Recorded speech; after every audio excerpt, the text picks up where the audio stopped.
আখ থেকে একটা ডিমের খোসা সংগ্রহ করে এবং হাতে নিয়ে তার ফুটোর ভিতরে কিছু ফুল দিয়ে দেয় এবং দেওয়া হয়ে গেলে কাঁচা মাটি দিয়ে মুখটা লেপে দেয় এবং বন্ধ করে দিয়ে যাতে ফুল নষ্ট না হয় আর এক জায়গায় ডিমটা থুয়ে যায় এবং কিছুদিন পর সেই ডিম থেকে একটা রঙিন বাচ্চার জন্ম নেয়। কলা গাছের পাতার উপর থেকে সেন্টু একটা ফড়িং পায় এবং হাতে নিয়ে সেটাকে উড়াতে গেলে সেটা ওড়ে না এবং যার মাথায় একটা বুদ্ধি এনে জাদু করে সেটাকে উড়িয়ে দেয় এবং সে জীবন পেয়ে উড়ে যায় এবং লাইক দিয়ে সেন্টু মাঠ থেকে একটা প্রজাপতি পায় এবং সেটাকে উড়াতে গেলে সেটি উড়ে চলে যায় এবং একটা জায়গায় গিয়ে পড়ে যায়। একটা ছেলে এসে সেই প্রজাপতিটা ধরে নেয় এবং সেটাকে মেরে তার ভিতর থেকে মাংস খেয়ে ফেলে এবং পুষ্টি ফ্রি পট পাইলে তার ভিতরে এক কোনায় একটু মাটি দিয়ে দেবেন, এমনি অন্য কোনায় লাল মাটি দিয়ে মধ্যে একটু পানি দিয়ে সেটাকে কিছুদিন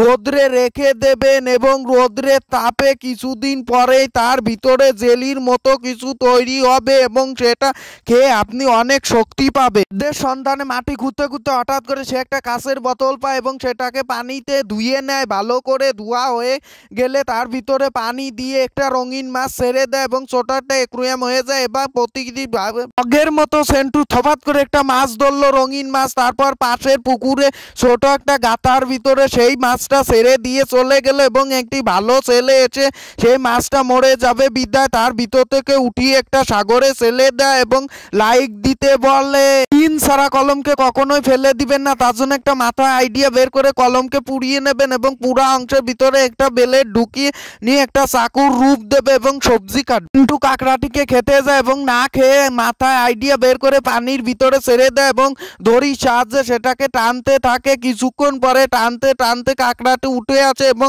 তার কাঁকড়ার হাতে একটা সোনার বার।